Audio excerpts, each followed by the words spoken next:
नमस्कार मित्रांनो, मी हरिदास मंदिलकार, शिल्पनिदेशक यांत्रिक मोटरगाडी, बाबाजी दाते शासकीय औद्योगिक प्रशिक्षण संस्था, Yavatmal.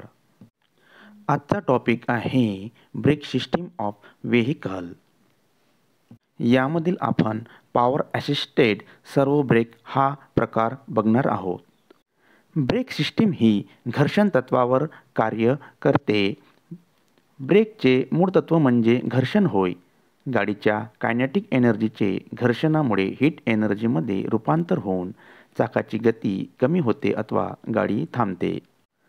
Purpose of brake system. Brake system देण्याचा उद्देश to stop the vehicle, to slow down the vehicle, to park the vehicle.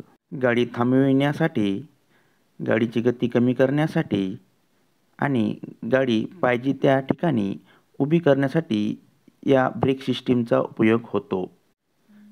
ॲप्लिकेशननुसार ब्रेकचे 2 प्रकार पडतात. पहिला फूट ब्रेक जे पायाने अप्लाय केले जातात. दुसरा हँड ब्रेक जे हाताने ऑपरेट केले जातात. अकॉर्डिंग टू ऑपरेशन कार्यानुसार ब्रेकचे प्रकार पडतात. पहिला ड्रम टाईप, दुसरा डिस्क टाईप, तिसरा मेकॅनिकल ब्रेक, चौथा हायड्रॉलिक ब्रेक, पाचवा एअर ब्रेक, सहावा एअर असिस्टेड ब्रेक, सातवा व्हॅक्यूम असिस्टेड ब्रेक. प्रकार पडतात. 1. Vacuum assisted power brake, 2. Air assisted power brake. यापैकी आपण बघणार आहोत व्हॅक्यूम असिस्टेड पॉवर ब्रेक. या सिस्टीममधील मुख्य भाग आहे एक्झॉस्टर, ब्रेक व्हॅक्यूम रिझर्वायर, व्हॅक्यूम सर्वो युनिट आणि हायड्रॉलिक ब्रेक असेंब्ली. या प्रकारच्या ब्रेक सिस्टीममध्ये एक एक्झॉस्टर हा इंजिनवर जोडलेला असतो व तो इंजिनकडून फिरवला जातो.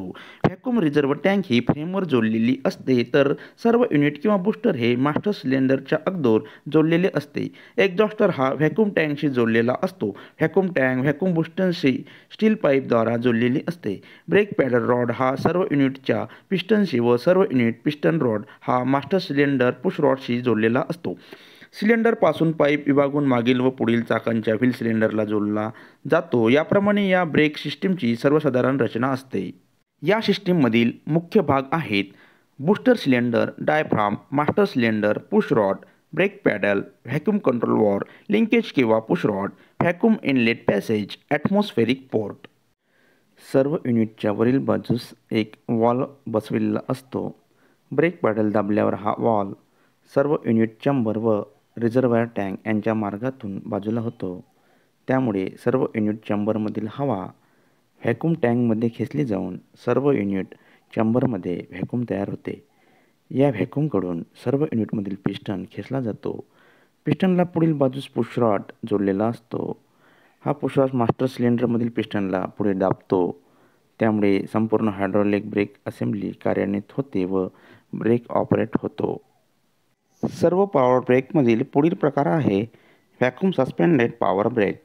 या प्रकारच्या ब्रेक सिस्टीममध्ये ब्रेक रिलीज होत असताना बूस्टर पिस्टन किंवा डायफ्रामच्या पुढे आणि मागे व्हॅक्यूम कार्य करीत असते. बूस्टरमध्ये पिस्टन किंवा डायफ्राम रॉड किंवा पुश रॉडच्या पुढे मास्टर सिलेंडर जोडलेला असतो. पिस्टनच्या पुढे व मागे सिलेंडरवर व्हॅक्यूम कंट्रोल वॉल्व दिलेला असतो. तसेच पिस्टनच्या मागे व्हॅक्यूम कंट्रोल वॉल्वच्या खालील बाजूस एक कंट्रोल वॉल्व दिलेला असून तो ब्रेक पॅडल लिंकेजकडून कार्यान्वित होतो. ब्रेक पॅडल सोडलेले असताना एअर कंट्रोल वॉल्व बंद असतो आणि बूस्टर पिस्टनच्या पुढे आणि मागे समान व्हॅक्यूम कार्य करीत असते. ब्रेक पॅडल दाबले असता एअर वॉल्व उघडला जातो व व्हॅक्यूम कंट्रोल वॉल्व बंद होतो. पिस्टनच्या मागे हवा आत आल्याने ॲटमॉस्फेरिक प्रेशर निर्माण होते. पिस्टनच्या पुढे व्हॅक्यूम आणि मागे ॲटमॉस्फेरिक प्रेशर असे प्रेशरच्या असमानतेमुळे पिस्टन व त्यावरील पुश रॉड पुढे सरकतो व मास्टर सिलेंडर कार्यान्वित होतो. पॉवर सर्वो ब्रेकमधील पुढील प्रकार आहे atmospheric air suspended power brake. या प्रकारच्या ब्रेक सिस्टीममध्ये ब्रेक रिलीज असताना बूस्टर पिस्टन किंवा डायफ्रामच्या पुढे आणि मागे ॲटमॉस्फेरिक प्रेशर कार्य करत असते. बूस्टरमध्ये पिस्टन किंवा डायफ्राम रॉड किंवा पुश रॉडच्या बाजूने व्हॅक्यूम कंट्रोल वॉल्व व एअर कंट्रोल वॉल्व दिलेला असतो व पिस्टनच्या मागे फक्त एअर ब्रीदर दिलेला असतो. ब्रेक पॅडल सोडले असताना व्हॅक्यूम कंट्रोल वॉल्व बंद असतो व एअर कंट्रोल वॉल्व ओपन असतो. त्यामुळे बूस्टर पिस्टनच्या पुढे व मागे समान ॲटमॉस्फेरिक प्रेशर असते. ब्रेक पॅडल दाबले असता त्याच्या पुढील चेंबरमधील एअर वॉल्व बंद होतो व व्हॅक्यूम कंट्रोल वॉल्व उघडतो.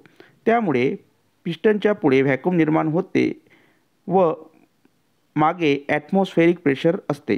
परिणामी पुश रॉडच्या बाजूने पिस्टन किंवा डायफ्रामच्या पुढे सरकतो व मास्टर सिलेंडर कार्यान्वित होतो. इंजिन बंद असतानाही ब्रेक ऑपरेट करता यावा यासाठी या प्रकारच्या ब्रेक सिस्टीममध्ये ठराविक व्हॅक्यूम साठवून ठेवणारी एक व्हॅक्यूम टँक दिलेली असते.